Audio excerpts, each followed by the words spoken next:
Regular base మీద appoint అయినటువంటి professors, associate professors, assistant professors ఉండాలండి. వీళ్ళందరినీ రిక్రూట్ చేసి పెట్టాలి. ల్యాబ్ అసిస్టెంట్స్, ఇంకా ల్యాబ్ ఎక్విప్మెంట్ ఇవన్నీ ఉండాలి. అవి లేవు. అవి లేక ఈ తాత్కాలిక పద్ధతిలో part time assistant professors, contract assistant professors ఈ విధంగా నియామకాలు చేస్తూ చాలని వేతనాలతో వాళ్ళు పనిచేస్తూ ఈ విధంగా ఆందోళన ఏది స్థిరత్వం లేని వ్యవహారం అయితే ఈ మొత్తం వ్యవహారంలో ప్రభుత్వం యొక్క నిర్లక్ష్యం కనబడుతున్నట్టుగా ఉంది. మరి దీన్ని నియంత్రించేటువంటిది ఏం లేదా? అసలు మన టాపిక్ ఏంటంటే కేంద్ర రాష్ట్ర ప్రభుత్వాలు ఈ విద్య పరిశోధనల మీద ఎందుకు కాన్సన్ట్రేషన్ చేస్తలేవు అనేది కావాలా. కాన్సన్ట్రేషన్ చేయకపోవడానికి అసలైన కారణం ఏంటి? ఎస్, మీరు ఇప్పుడు ఎట్లా అంటే విద్య, ఉన్నత విద్య మీద, ప్రాథమిక విద్య మీద, మాధ్యమిక విద్య మీద, తర్వాత సాంకేతిక విద్య మీద అడిషనల్ గా వీళ్ళు కాన్సన్ట్రేషన్ చేయాలి, దృష్టి పెట్టాలి. ఎక్కువ బడ్జెట్ ను ఈ విద్యకు కేటాయించాలి, అలకేట్ చేయాలి.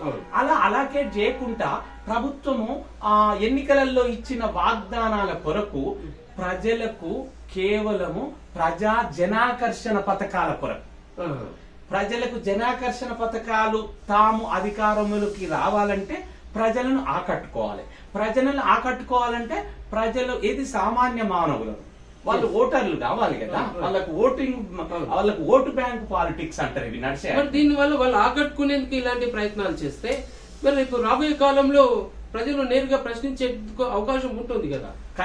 అలాంటప్పుడు ఈ విధంగా ప్రజల్ని మోసం చేసి గద్దెనెక్కిన తర్వాత ఇంకో వ్యవహారం తీరుగా మార్చుకుంటూ వాళ్ళు తన ఇష్టానుసారంగా పోతుంటే ఇది ఎంతవరకు ఆమోదయోగ్యం? ఇది సమంజసం కాదు, ఇది ఆమోదయోగ్యం కాదు. ఇది చెంపపెట్టు రేపటి భవిష్యత్ తరాలకు.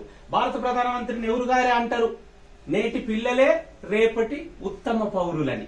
మరి రేపటి బెస్ట్ సిటిజన్స్ ఎక్కడ తయారవుతారంటే 4 గోడల మధ్యన నల్లబల్ల సాక్షిగా ఒక అధ్యాపకుని ముందు తయారవుతారు.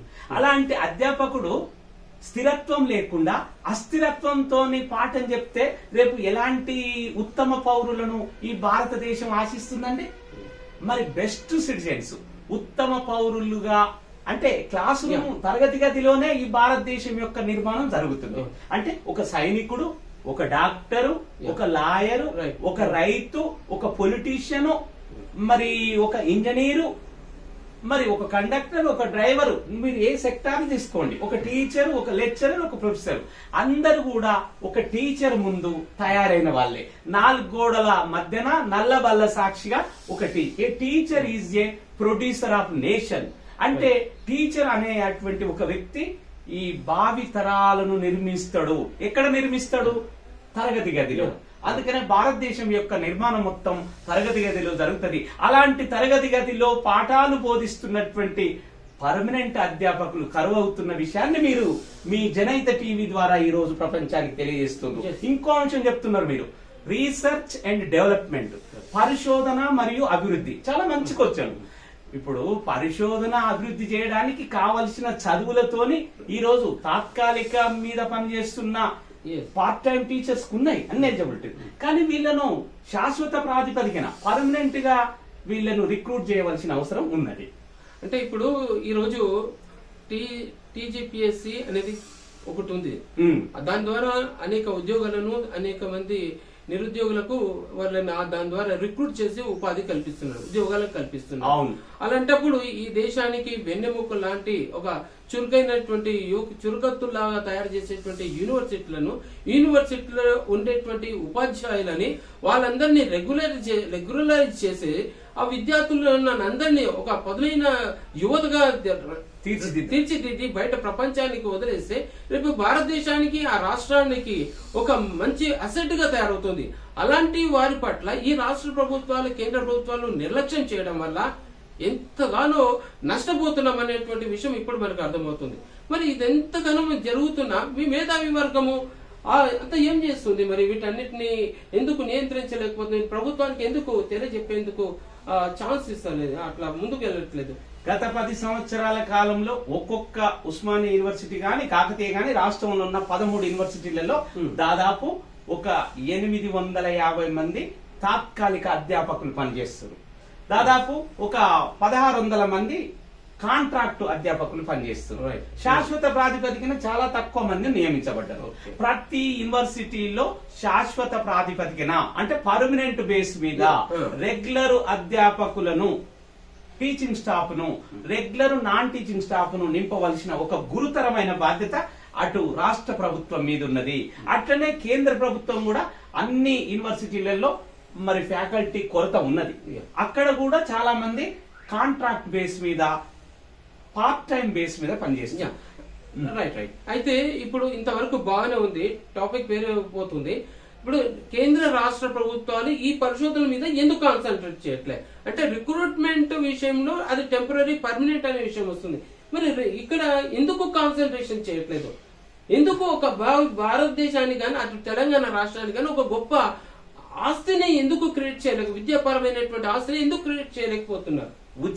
ఉచిత పథకాలు ఇస్తూ ప్రభుత్వాలు కేవలం పబ్బం గడుపుకుంటూ పోతున్నాయి. 1970 వరకే విద్యకు సరైన ప్రాధాన్యత ఇచ్చారు.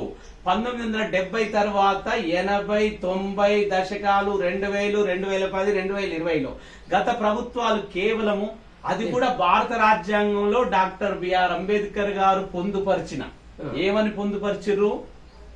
ఉచిత నిర్బంధ ప్రాథమిక విద్యను 14 సంవత్సరాల లోపు బాల బాలికలందరికీ ఉచిత నిర్బంధ ప్రాథమిక విద్యను ఇవ్వవలసిన గురుతరమైన బాధ్యత ఈ రాష్ట్ర ప్రభుత్వాల మీద ఉన్నది అని రాజ్యాంగంలో పేర్కొన్నారు. కాబట్టి అంబేద్కర్ గారు అది ఇక నివారించలేక ఈ రాష్ట్ర ప్రభుత్వాలు ప్రైమరీ స్కూళ్లను, అప్పర్ ప్రైమరీ స్కూళ్లను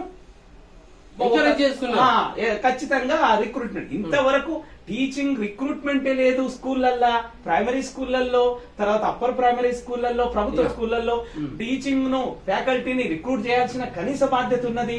మరి అట్లా చేయనప్పుడు చాలా మంది అందులో చదివి కూలి చేసుకుంటున్న పిల్లలు కూడా ప్రభుత్వ స్కూళ్ల నుంచి తమ పిల్లలను టీసీలు తీసుకొని, ట్రాన్స్ఫర్ సర్టిఫికేట్ తీసుకొని ప్రైవేట్ స్కూళ్లలో అంత ఫీజులు భరించలేకున్నా కూడా కూలినాలు చేసుకొని ప్రైవేట్ స్కూల్లో చదివించుకోవాల్సిన పరిస్థితులు ఈ ప్రభుత్వమే కల్పిస్తుంది. అయితే మొత్తానికి చూస్తే ఈ రాష్ట్ర ప్రభుత్వాలు, కేంద్ర రాష్ట్ర ప్రభుత్వాలు విద్య పట్ల చాలా నిర్లక్ష్యం అనేది ఇక్కడ సుస్పష్టంగా కనబడుతుంది.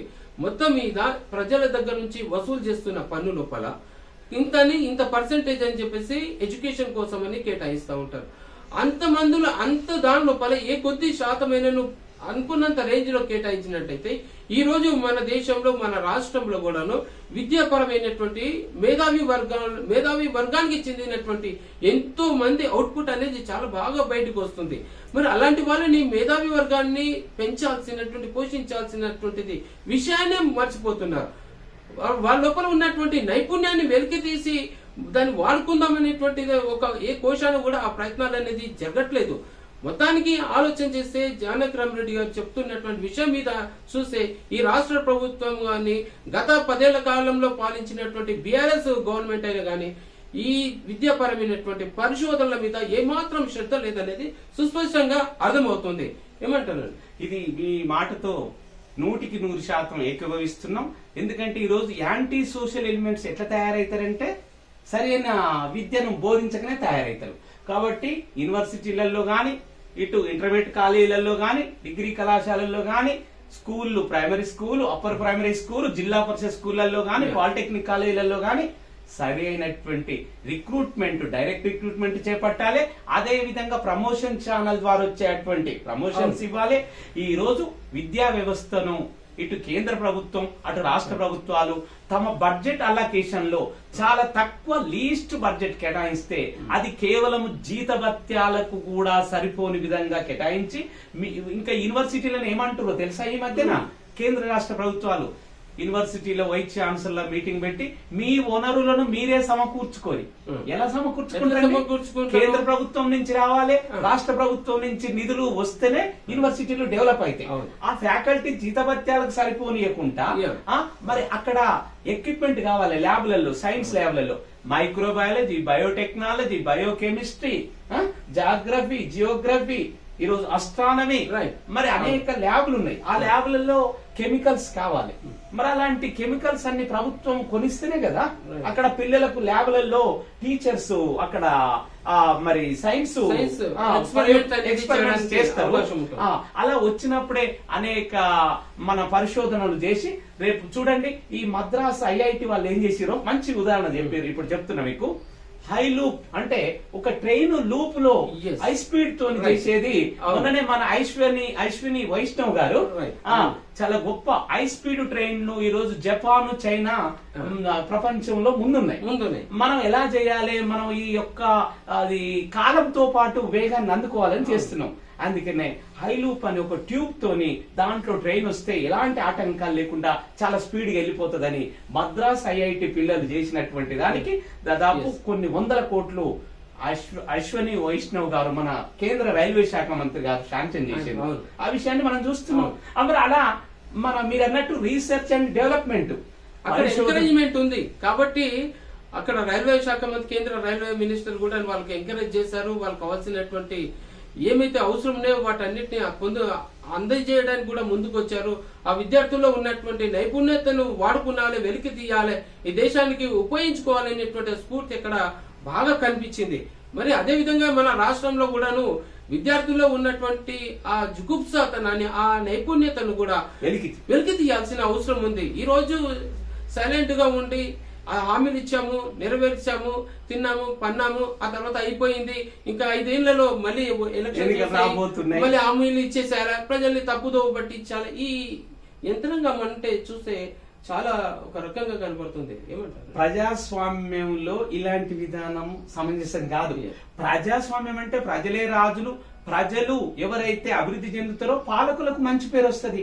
అంతే తప్ప ఇది రాజరికాలు కాదు, ఇది నియంత్రిత ప్రభుత్వాలు కాదు. మరి ఏ రకంగా ఏం చేస్తే ఈ విద్యా పరిశోధనకి ఈ ప్రభుత్వాలు కావాల్సినంత బడ్జెట్ ని కేటాయించగలరు? వాళ్ళకి తెలియదా అండి? నేను మంచి సందర్భం ఈ రోజు చెప్తున్నా. ప్రపంచంలోనే స్కాండినేవియన్ కంట్రీస్ అని ఉన్నాయండి. ఎవరంటే Finland, Denmark, Sweden, Norway. Finland, Denmark, Norway, Sweden. ఈ దేశాలు విద్యకు ఇచ్చినటువంటి ప్రాధాన్యత, ఒక టీచర్ కి ఇచ్చేటువంటి ప్రాధాన్యత, అధ్యాపకులకు ఇచ్చే ప్రాధాన్యత వేరే సెక్టార్ కి ఇవ్వరు. మరి భారతదేశం అది వాళ్ళకి తెలుసు. మన ప్రధానమంత్రి గారికి తెలియదా? మరి ఈ రోజు బడ్జెట్ లో మరి ఉచిత పథకాలు, రైతులకు 2000 ఇస్తాం, ఇంకొకరికి బట్టలు ఇస్తాం, ఇంకొకరికి చీరలు ఇస్తాం. ఈ ఉచిత పథకాలు కాదు, జనాకర్షణ పథకాలు వద్దు. కావాల్సింది ఏంటంటే నిజమైన ఈ యొక్క యువశక్తిని భారతదేశంలో, ప్రపంచంలో చైనా జనాభాలో ఎక్కువ ఉందండి. అయినా ఈ రోజు మనం ఎక్కువైనా, అయినా కూడా చైనాలో ఓల్డ్ ఏజ్ పీపుల్ ఎక్కువ. భారతదేశంలో 70% నుంచి 60% వరకు యువత ఉన్నది. ఆ యూత్ యొక్క మీరు చెప్పినట్టు యూత్ లో ఉన్నటువంటి ఈ యొక్క నాలెడ్జ్ ని వెలికి తీసి మరి ఈ దేశ అభివృద్ధి కొరకు ఉపయోగించుకోవాల్సిన అవసరం ఉంది. మరి అశ్విని వైష్ణవ్ రైల్వే పరంగా ఐఐటి మద్రాసు విద్యార్థులకు ఇచ్చినట్టే ఇక్కడ ఉన్న మన కేంద్ర విద్యాశాఖ మంత్రి గారు మరి యూనివర్సిటీలకు బ్లాక్ గ్రాంట్స్ నిధులు విడుదల చేసి పర్మనెంట్ రిక్రూట్మెంట్ చేసి అసిస్టెంట్ ప్రొఫెసర్స్ ను, అసోసియేట్ ప్రొఫెసర్స్ ను, ల్యాబ్ ఎక్విప్మెంట్ ను, టీచింగ్ స్టాఫ్ ను, నాన్ టీచింగ్ స్టాఫ్ ను మరి చేస్తే భారతదేశం అన్ని రంగాలలో ప్రపంచ స్థాయిలో పోటీ పడటానికి అవకాశం ఉంటది. కానీ ఉన్నత విద్య మీద చూపిస్తున్న నిర్లక్ష్య వైఖరిని పక్కకు పెట్టి దీనికి ఒక 30% బడ్జెట్ లో 130% నిధులను విద్యాశాఖకు అలకేట్ చేయాలని మీ యొక్క జనైత టీవీ ద్వారా ఇటు కేంద్ర ప్రభుత్వానికి అటు రాష్ట్ర ప్రభుత్వాలకు మరి 30% నిధులను విద్యకే కేటాయించి రేపు రాబోయే బడ్జెట్ లో మరి యూనివర్సిటీలను బలోపేతం చేసి, ఎందుకంటే ఒక మనిషికి జబ్బు చేస్తే వైద్యం చేసే వ్యక్తి డాక్టర్, కన్సర్న్ డాక్టర్. కానీ ఈ సమాజానికి వస్తున్న జబ్బులకు వైద్యం చేసేది ఎవరంటే మరి యూనివర్సిటీ మేధావులు, యూనివర్సిటీ అధ్యాపకులు. ఆ యూనివర్సిటీ అధ్యాపకులను తయారు చేయాలంటే నెహ్రూ గారు చెప్పారు, యూనివర్సిటీలు అనేవి మరి మేధావులను ఉత్పత్తి చేసే ఫ్యాక్టరీస్, మేధావులను ఉత్పత్తి చేసే కర్మాగారాలు. అలాంటి మేధావులను ఉత్పత్తి చేయాలంటే అక్కడ ప్రొఫెసర్లు, అక్కడ అసిస్టెంట్ ప్రొఫెసర్లు, అసోసియేట్ ప్రొఫెసర్లు వీళ్ళంతా శాశ్వత ప్రాతిపదికన ఉండాలి. వాళ్ళకి కావలసినటువంటి నిధులను అటు కేంద్ర ప్రభుత్వం గాని ఇటు రాష్ట్ర ప్రభుత్వం గాని శ్రద్ధ వహించి, ఎందుకంటే విద్యాశాఖ స్వయాన మన అనుముల రేవంత్ రెడ్డి గారు మన తెలంగాణ రాష్ట్ర రెండవ మరి ముఖ్యమంత్రి గారి మీద ఉన్నది. మరి ఆయనే దీన్ని ఖచ్చితంగా మనస్ఫూర్తిగా మరి ఇది ప్రజల్లోకి పోతుంది న్యూస్ మీ ద్వారానైనా. ఈ రేపు వచ్చే బడ్జెట్ లో 30% ఫండ్స్ ను విద్యాశాఖకు కేటాయించి మన అన్ని యూనివర్సిటీలను బలోపేతం చేయాలని మీ జనహిత టీవీ ద్వారా మరి మనస్ఫూర్తిగా కోరుకుంటున్నామండి. అయితే ఇది సంగతి. మొత్తానికి మనం అనుకున్నటువంటి టాపిక్ మీద అసలు ఈ డిస్కషన్ బాగా రిజల్ట్ అవుట్పుట్ వచ్చింది. ఎట్లా అయితే ఈ రాష్ట్ర ప్రభుత్వాలు, ఈ కేంద్ర ప్రభుత్వాలు ఈ పరిశోధనల పట్ల ఎందుకు ఇంత నిర్లక్ష్యం వహిస్తున్నాయి, ఏ రకంగా నిర్లక్ష్యం వహిస్తున్నాయి, తద్వారా ఉత్పన్నమైనటువంటి నష్టం ఎంత మేరకు వాటిల్లుతుంది అనేది ఇక్కడ మనకు క్లియర్ గా అర్థమైంది. కేవలం రాజకీయ పరంగా రాజకీయ కోణంలో చూసి ఈ బడ్జెట్ ను అలొకేట్ చేయడంలో నిర్లక్ష్యం చేసినట్టయితే చాలా వరకు ఈ రాష్ట్రానికి, దేశానికి కూడా చాలా తీవ్ర నష్టమే ఉంటుంది. అంటే డబ్బు రూపేణానే కాదు, మేధావి సాంకేతిక రూపేణా, మేధాస్సు రూపేణా చాలా నిపుణులను తయారు చేయడంలో కూడా మనం చాలా వెనుకబడిపోతాం. రేపు రాబోయే రోజుల్లో కూడా చాలా కష్టాలు ఎదుర్కోవాల్సినటువంటి పరిస్థితులు కూడా ఉంటాయి. కాబట్టి యువతను మనము వారిలో ఉన్నటువంటి ఉత్సాహాన్ని మనం ఒడిసి పట్టుకొని వారిని తీర్చిదిద్దాల్సినటువంటి అవసరం ఎంతైనా ఉంది. మరి ఈ దిశగా ఇప్పుడు ఉన్న ప్రభుత్వాలు ఆలోచన చేయవలసినటువంటి అవసరం ఎంతైనా ఉంది. మరొక వీడియోతో మళ్ళీ మేము ముందుకు వస్తాం. అంతవరకు చూస్తూనే ఉండండి జనహిత టీవీ. నమస్తే. 24